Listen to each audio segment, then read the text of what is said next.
ఈరోజు నేను చెప్పినటువంటి ప్రిడిక్షన్ 100% తప్పయింది. దాంతో ఖచ్చితంగా నేను ఒప్పుకుంటా ఉన్నాను.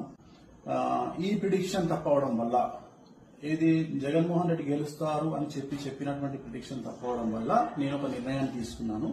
ఈ రోజు నుండి రాజకీయ పరమైనటువంటి విశ్లేషణలు ప్రిడిక్షన్స్ కానీ, అలాగే సినిమా పరిశ్రమకు చెందినటువంటి వ్యక్తిగతమైనటువంటి పర్సన్స్ కు సంబంధించిన ప్రిడిక్షన్స్ కానీ ఇక మీదట ఎలాంటి సోషల్ మీడియాలో చెప్పడం మానేస్తా ఉన్నాను. సో నేను ఇక్కడ ఫెయిల్ అయినందువల్ల, అంటే జగన్మోహన్ రెడ్డి జాతకాన్ని విశ్లేషించడంలో నేను ఫెయిల్ అయినందువల్ల, చంద్రబాబు నాయుడు గారి జాతకాన్ని విశ్లేషించడంలో నేను ఫెయిల్ అయినందువల్ల ఇక మీదట నేను పబ్లిక్ ప్లాట్ఫామ్ లో ఎవరి గురించి కూడా వ్యక్తిగతమైన జాతకాలని నేను విశ్లేషించాను.